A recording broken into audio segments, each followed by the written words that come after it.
Maafisa wa kitengo cha DCI kaunti ndogo ya Tiriki Mashariki katika kaunti ya Vihiga wanaendelea na uchunguzi wa kutengua kitendawili cha jinsi watu 5 waliokodishwa na familia ya mwanaume mmoja anayedaiwa kuuawa kwa kupigwa kutokana na tuhuma za wizi wa kuku.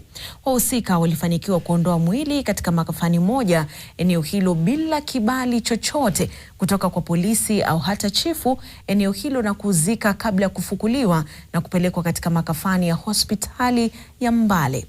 Ukistaajabu ya Musa utaona haya, jinsi Judy Cherono anavyoarifu.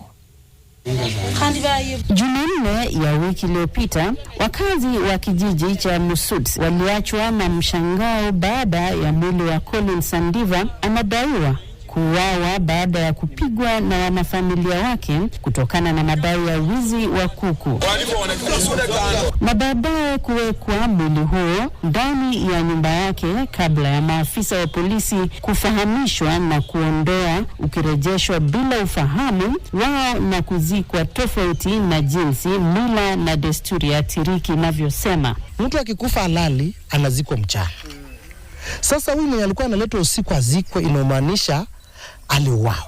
Tulileta kweli hiyo mwili usiku, tukaweka kwa nyumba ya mshukiwa, tukitaka ikue hapo kwa sababu alikuwa ameongea atakufa na nitazika. Mjomba wake na mwenda zake Collins Andiva anasimulia mzizi wa mzozo uliompokonya maisha marehemu. Siku ya Sunday ndio wakamshika, wakamfunga miguu na mikono kwa mti, wakamtandika, wakamuua, ndio wakambeba wakampeleka kwa nyumba yao. Ni kisa kilichowashangaza jamaa za marehemu, na haraka za kumzika zikaibua maswali mengi. Tukaenda tukadhibitisha mwili, tukatoka katika lango la mochari kufika Msuzu. Hapo ndio wenye mwili walikuwa wamesema wanachukulia mwili. Hatukuwapata hapo.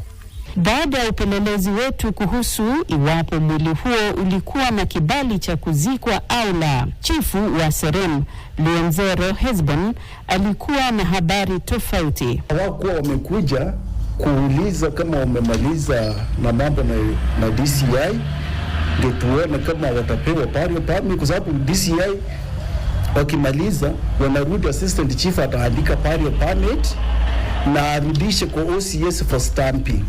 Kamanda wa polisi wa kituo cha polisi cha Serem, Martin Kangala, anasema maafisa wa DCI wanaendelea na upelelezi wa kutegua kitendawili kuhusu kuondolewa kwa mwili katika hifadhi moja ya maiti katika eneo hilo na maziko, huku wakisubiri uchunguzi wa maiti kufanywa kwa mwili huo ambao ulipelekwa katika makafani ya hospitali ya Mbale, kaunti ya Vihiga. Judith Cherono, Mondi, NTV, Kisumu.